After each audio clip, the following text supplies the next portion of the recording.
ଚାଲନ୍ତୁ ଶୁଣିବା ଆଜିର କାହାଣୀ। ମା ହେବା ଭାଗ୍ୟର କଥା। ସୁନନ୍ଦା ମୋବାଇଲରେ ରୀତିକାର ନମ୍ବର ଦେଖି ବହୁତ ଖୁସି ମନରେ କଲ୍ ରିସିଭ୍ କଲେ।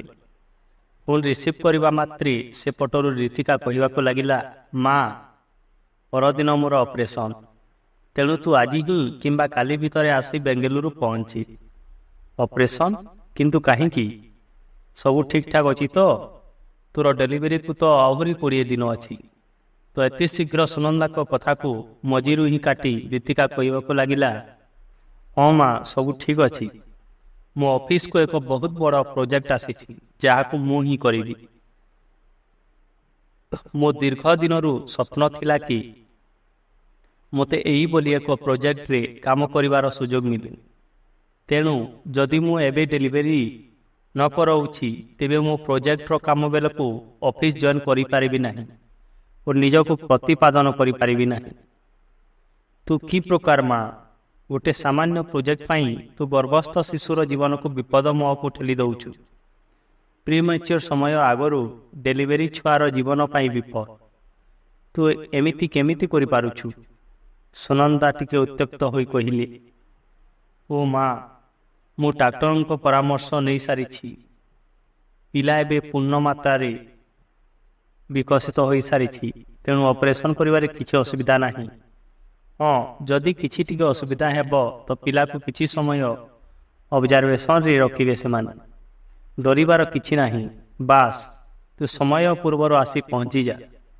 ଏତକ କହି ସୁନନ୍ଦାର ଉତ୍ତର ଶୁଣିବା ଆଗରୁ ହିଁ ରୀତିକା ଫୋନ୍ କାଟିଦେଲା। ସୁନନ୍ଦା ବହୁତ ରାଗି ଯାଇଥିଲି ଆଜି ନିଜ ଝିଅର ଏପରି କାର୍ଯ୍ୟ ବିଷୟରେ ଶୁଣି। କ'ଣ କରିବେ କିଛି ଭାବି ପାରୁନଥିଲେ।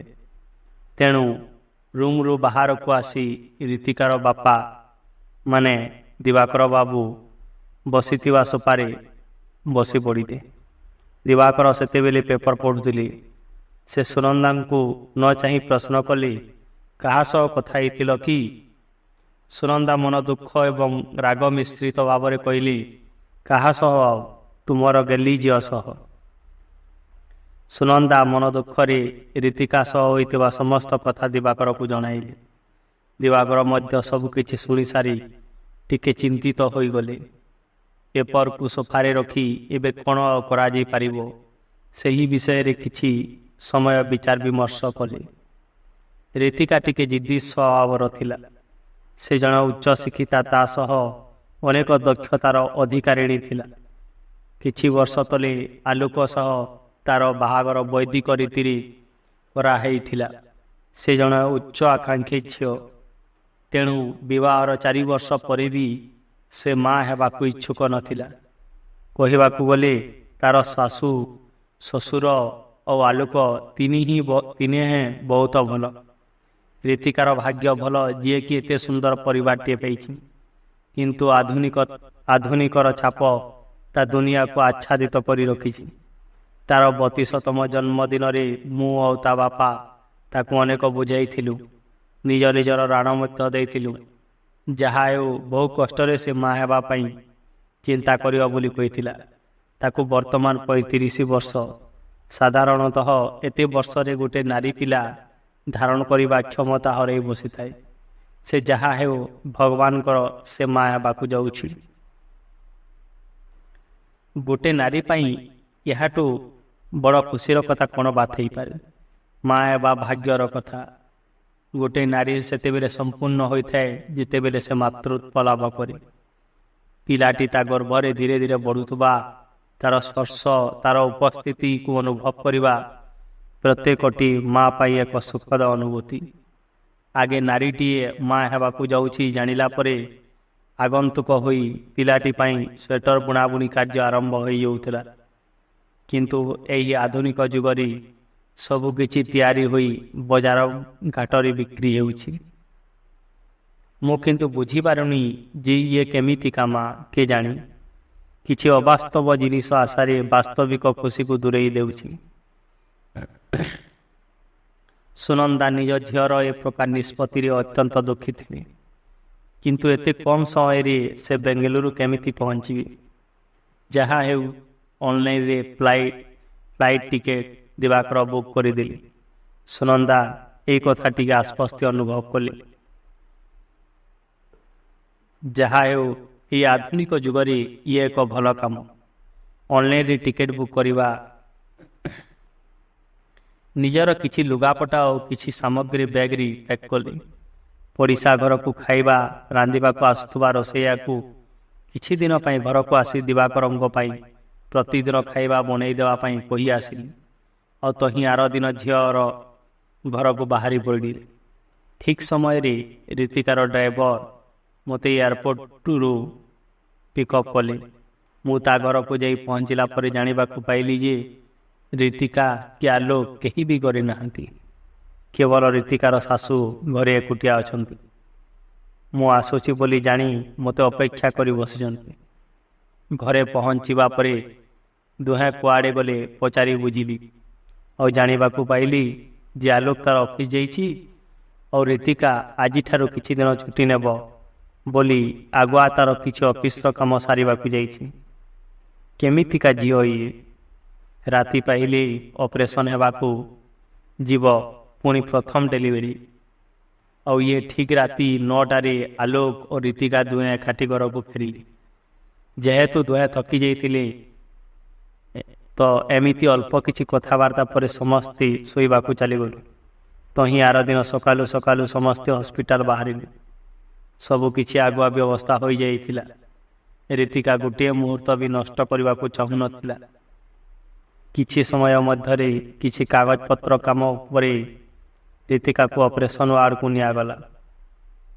ମୁଁ ଆଉ ରୀତିକାର ଶାଶୁ ଆମେ ଦୁହେଁ ଏତେ ବ୍ୟସ୍ତ ଥିଲୁ ଯେ କେତେ ଭଗବାନଙ୍କୁ ପ୍ରାର୍ଥନା କରିଛୁ ତାର ହିସାବ ନାହିଁ। ଆଲୋକ ମଧ୍ୟ ବହୁତ ବ୍ୟସ୍ତ ହୋଇ ଏଣେ ତେଣେ ବୁଲୁଥିଲା। କିଛି ସମୟ ପରେ ନର୍ସ ଆସି କହିଲା କି ପୁଅଟିଏ ହୋଇଛି।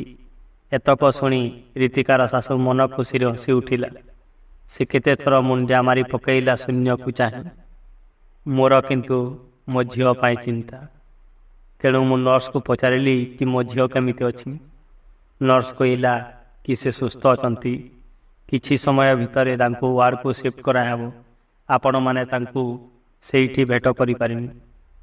କିଛି କ୍ଷଣ ପରେ ଡାକ୍ତରମାନେ ଶିଶୁକୁ କିଛି ସମୟ ପାଇଁ ଅବଜରଭେସନରେ ରଖିବା ପାଇଁ ନେଇଗଲେ। ମୁଣ୍ଡ ଉପରେ ଏକ ଉଜ୍ଜ୍ୱଳ ଆଲୋକ ଲାଗିଥାଏ। ଏଇ କିଛି ସମୟ ଆଗରୁ ଜନ୍ମ ହୋଇଥିବା ପିଲାଟି ଯିଏକି ଏବେ ବି ଏହି ଶକ୍ତି ଉଜ୍ଜ୍ୱଳ ଆଲୋକ ତଳେ ରଖାଯାଇଥିଲା। ନିର୍ବୋଧ ଶିଶୁଟି ଅତି ବିକଳରେ କୁଆଁ କୁଆଁ କାନ୍ଦି ଚାଲିଥାଏ।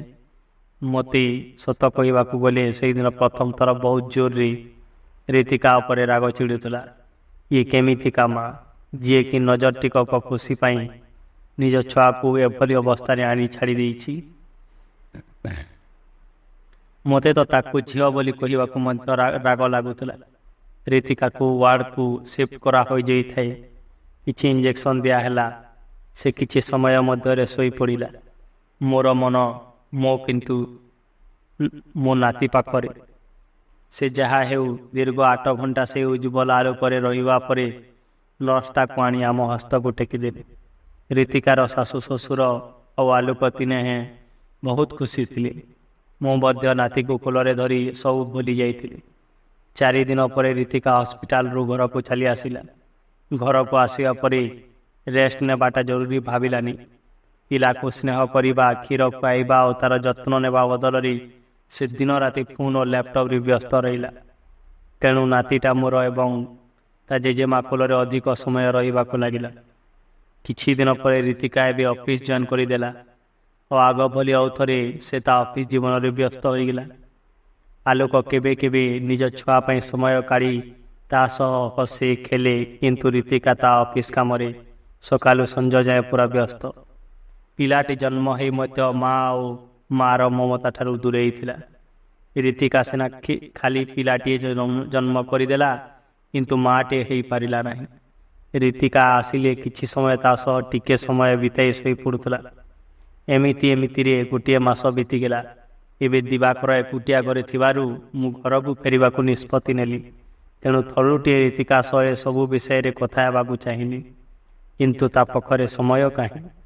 ଦିନେ ସକାଳୁ ସେ ଅଫିସ୍ ଯିବା ସମୟରେ ତା ସହ କଥା ହେବାକୁ ଚାହିଁଲି। ତା ଶାଶୁ ମଧ୍ୟ ମୋ ପାଖରେ ଥିଲି। ସେ ମଧ୍ୟ ମୋ ମନର କଥା କହିବାକୁ ଚାହୁଁଥିଲି। ରୀତିକାକୁ ବୁଝେଇବାକୁ ଯାଇ ମୁଁ କହିଲି, ଦେଖ ମା, ତୁ ଯାହା କରୁଛୁ କିଛି ଠିକ୍ କରୁନୁ। ଅଂଶ ରୀତିକାର ପୁଅ ଏବେ ବହୁତ ଛୋଟ, ତାକୁ ତାର ମାର ଆଶ୍ରା ଦରକାର। ମୁଁ ଆଉ ବେଶୀ ଦିନ ଏଠି ରହିପାରିବି ନାହିଁ, ତେଣୁ ପିଲାଟିର ଦାୟିତ୍ୱ ଏବେ ତୋତେ ହିଁ ନେବାକୁ ପଡ଼ିବ। ଏତକ ଶୁଣି ରୀତିକା କହିଲା, ମୁଁ ଜାଣିଛି ତୁମେ ଭାବୁଛ ଯେ ମୁଁ ମୋ ଛୁଆକୁ ଭଲ ପାଉନି। ମୁଁ ମଧ୍ୟ ତାକୁ ସେତିକି ଭଲ ପାଏ ଯେମିତି ଆପଣ ଦୁହେଁ ଭଲ ପାଉଛନ୍ତି। ଆଉ ମମି, ତୁ ଯଦି ଯିବାକୁ ଚାହୁଁଛୁ ଯାଇପାରୁ। ମୁଁ ଏକ ଆୟାର ବନ୍ଦୋବସ୍ତ କରିଦେବି। ଆଧୁନିକ ସମାଜର ନାରୀଟିଏ ତୁ, ତେଣୁ କ୍ୟାରିୟର କେବେ ବି ବନାଯାଇପାରେ, କିନ୍ତୁ ପିଲାଟି ସେସବୁ ଆଉ ଥରେ ଆସିବନି। ରୀତିକା ଟିକେ ଚିଡ଼ି ଯାଇ କହିଲା, କ'ଣ କହୁଛୁ ତୁ ମା? ଏସବୁ ଛାଡ଼ିଦେବି? କାହିଁ ଏତେ ଦିନର ଆଶା ଆଜି ପୁରା ହେବାକୁ ଯାଉଛି। ମୋର ନିଜର ସ୍ୱତନ୍ତ୍ର ପରିଚୟ ହେବାକୁ ଯାଉଛି। ଆଉ ତୁ ହିଁ ମୋ ମୁଣ୍ଡରେ ଏଇ ଉଞ୍ଚ ହେବାର ଆଶା ମୋ ମନରେ ଅଙ୍ଗୁରି ଦଗମ କରୁଥିଲୁ। ମୁଁ ଯେତେବେଳେ ପିଲାବେଳେ ପାଠ ପଢ଼ୁଥିଲି ମୋତେ କେତେ କଥା ବୁଝାଉଥିଲୁ। ଆଜି ଯେତେବେଳେ ମୁଁ ମୋ ଲକ୍ଷ୍ୟସ୍ଥଳରେ ପହଞ୍ଚିବା ଉପରେ ସେତେବେଳେ ତୁ ଗୋଡ଼ ଟାଣୁଛୁ। ମୁଁ ଆଜି ଆଧୁନିକ ଯୁଗ ସହ ପାଦରେ ପାଦ ମିଶାଇ ଚାଲିପାରୁଛି। ଏସବୁ କିଏ ମୋତେ ବୁଝେଇଥିଲା? ପାଠ ଅଫିସରେ କାମ କରିବାକୁ କାହାର ଇଚ୍ଛା ନଥିଲା? ମୋ ଝିଅ 100ଟା ପୁଅର ବରାବରି କରିବାକୁ କିଏ ପର୍ବତାଇଥିଲା? ମୁଁ ଏତିକି ଜାଣିଛି, ମୋ ଛୁଆକୁ ମୁଁ ଯେଉଁମାନଙ୍କ ହାତରେ ଆଜି ସମର୍ପି ଦେଇଛି, ସେମାନେ ମୋ ଠାରୁ ଅଧିକ ଭଲ ଭାବରେ ତାର ଯତ୍ନ ନେଇପାରିବେ। ତେଣୁ ମୁଁ ଅଧିକ ଆଉ କିଛି କହିବାକୁ ଚାହୁଁନି। ମୋର ଡେରି ହେଲାଣି, ମୁଁ ଅଫିସ ଯାଉଛି। ଏତକ କହି ସେ ବୁଲି ପଡ଼ି ଯିବାକୁ ଲାଗିଲା। ସତ କହିବାକୁ ଗଲେ ଆମେ ହିଁ ତ ଛୁଆମାନଙ୍କୁ ଉଚ୍ଚ ଆକାଂକ୍ଷୀ ବନେଇଥାଉ, ଆଧୁନିକ ସମାଜରେ କିପରି ଚଳିବ ଶିଖେଇଥାଉ। ତେଣୁ ଆଜି ରୀତିକା ଯଦି ଆଧୁନିକ ସମାଜର ନାରୀଟିଏ ହୋଇ ଛିଡ଼ା ହୋଇପାରିଛି, ତ ତାହା କେବଳ ମୋରି ପାଇଁ। ଏହି ସମୟରେ ଭିତରୁ ଅଂଶର କାନ୍ଦିବାର ସ୍ୱର ଶୁଭାଗଲା। ମୁଁ ଆଉ ତା ଜେଜେମା ରୁମ୍କୁ ଚାଲି ଆସିଲୁ। ଏହା ହେଉଛି ଆଧୁନିକ ସମାଜର ଏକ କାହାଣୀ।